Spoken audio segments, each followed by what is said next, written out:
Hi everyone, welcome back to my channel and welcome to another video. Today we are going to be looking at half halting and pulling back and holding a horse too much in front of a jump and to see actually what effect it has on the horse. So I have taken some clips to have a look at. I've taken some of my own footage as well from a client that I teach, a lady that I teach. And I just want to show a comparison between the fences where they hold the horse in front of the fence and the fences where they let the horse flow around the turn and towards the jump. Now, anything that I've taken here and anything that I'm commenting on is not meant to be disparaging, hateful, or anything else. It's supposed to be encouraging and empowering. It's supposed to enable people, whether the people in the clips ever watch this video or not, doesn't matter. But if they do, then I want them to find this really encouraging, really useful, really empowering, and something that helps them to really make a difference in their own riding. One of the ladies on this video got some really brutal comments the other day when she posted. Now, whether or not the comments were accurate is neither here nor there. It's the way they're delivered that can cause real problems for a person. And I know, look, if we put ourselves out on YouTube, we put ourselves out there, and I guess we have to expect that some people are not going to like us or like what we do. But this poor lady was told at the weekend, man, this is not the horse for you. You need to get rid of it. And I don't see that. I've seen her ride that horse really, really well. And so I want to post a comparison. I want to explain why things went wrong, and I want to explain what she and the lady I teach do and how to make it better, and what they've done that's had that result where things went really, really well. So anyway, without further ado, I am going to start. Let's have a quick look here. So I'm just going to run through. My son's cooking is making me cough, and my camera is not straight. So we're just going to run through the first lady with her horse. So at the moment they are cantering in slowly and get a nice little kick out and two little kicks out. Okay, here again she's holding him really back, holding him back, holding him back, holding him back, and gets the little lash out again. Yep, same there. Oh, same there. Horse is honestly frustrated. I mean, that's what it boils down to. This horse is frustrated. He's a sweetie, I think. He's not got a mean bone in his body, but he is frustrated and he's showing it. And he's, I think, just saying, come on, this is not good for me. This is, anyway, let's see what happens here. Yep, another little lash. Ah, now, on this one, first of all, the lady says, oh, man, I let him go a little bit too much. He was getting a bit fast in front of that jump. So for the second jump, I'm really going to hold him back because I need to hold him and wait for the jump. And the second jump's worse, and he kicks out again. So when he's actually going a little bit more forward, he's perfect, and when he's being held back, he lashes out. Now, he's trying to tell us something. He's trying to say, look, this is really frustrating. I'm having to tie myself in knots to get over these jumps because I'm coming in at like 0 miles an hour. And look, yes, you are supposed to sit and wait for the fence to come to you. However, you are not supposed to hold back while you're waiting for the fence to come to you. Waiting for the fence to come to you means don't belt them into it. Don't kick them on into it too much. Don't fire them at it. Don't taste them into it. It just means set up a nice canter and set up a nice rhythm, set up a nice length of stride, and let the fence come to you in that way. Letting the fence don't come to you doesn't mean pulling their nose into their chest and holding and holding and holding and getting as many strides in as you possibly can before you get over the fence. In the meantime, your horse has to tie himself in knots to get over it.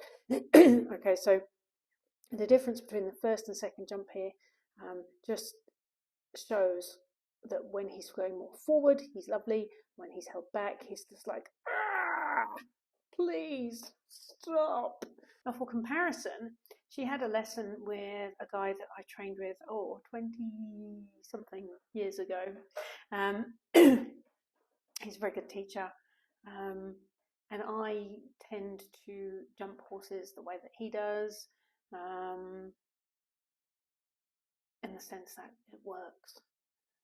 So he has her coming in with a more elastic contact, not a pulling back contact. He has her trotting in an open kind of trot and a nice forward canter, not fast, just relaxed. And you'll see over these next clips that the horse jumps beautifully, doesn't kick out once, doesn't buck on landing, always lands in balance.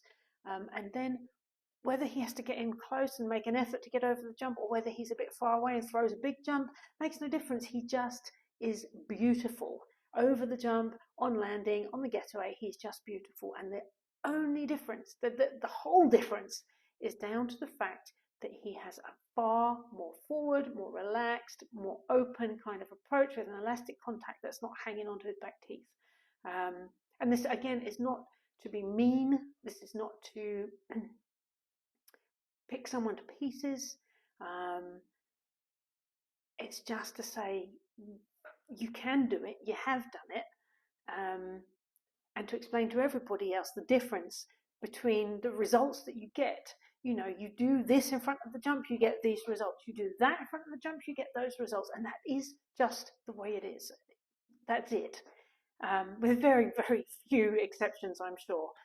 It just is the way horses jump best. They need a bit of freedom coming into the jump. They need to be able to use themselves. They need to be able to have the confidence that they have the forward momentum to get over the jump. This horse is athletic. You'll see from the pony later that she tends to get choppy and disunited and up and down and then hurl herself at the jump with zero technique. Whereas this horse is very athletic, and his way of expressing his frustration at being held back is really to lash out in midair. But when he's going forward into these jumps, as you will see, that forwardness actually allows him to jump absolutely beautifully. And she rides him well. And all these comments that she got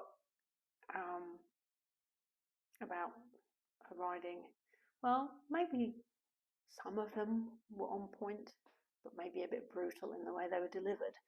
But I just want to say, it just from that one or two sessions where it's not been going well, how about you look back and you see when it was going well and you go, okay, well, what was I doing there that worked?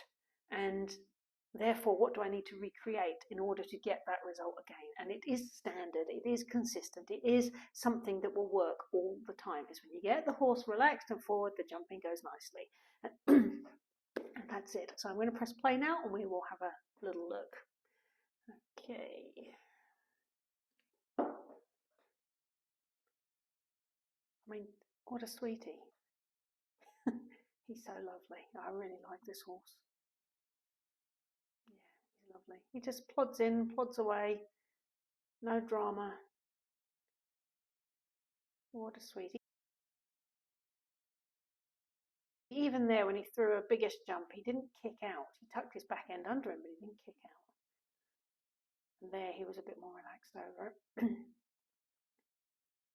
Again, lovely. I mean, he's expressive with the tail flicks, but he's happy. And there, gets a bit close, no problem. What a nice horse. And she's riding him really well. Oh.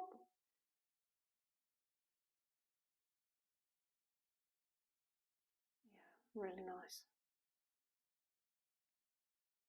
And you see, she's not pulling, she's just letting him flow to the jump. Even when he throws a big jump there, not a problem. He's not crazy about it.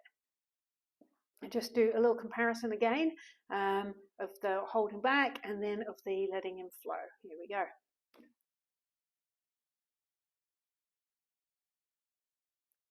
Yeah. Yeah, love it. Beautiful. Well done. Okay, now on to the little Connemara pony that I've been teaching. With her, when you're holding her, she gets strong and then she starts getting choppy and disuniting and then hurls herself over the fence.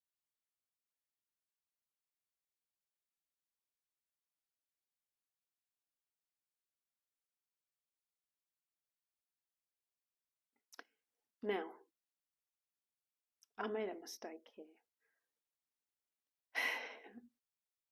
The only reason I can think that these words escaped my lips about 4 strides out from the jump was because I wanted to say, balance around the turn, make her soft, do this, make sure that, do this, do that. And what it actually came out as a condensed version was half halt. The only thing was, she was about 4 strides out from the fence, and half halting 4 strides out from the fence doesn't do you any favours at all.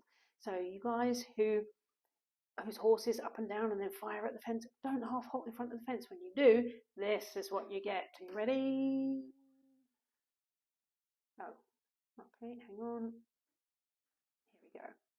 There's a half halt, and then you get the firing, and then you get the choppiness on landing. And then when you just come forward to the jump, you get consistent approach, nice jump, beautiful landing. Same here.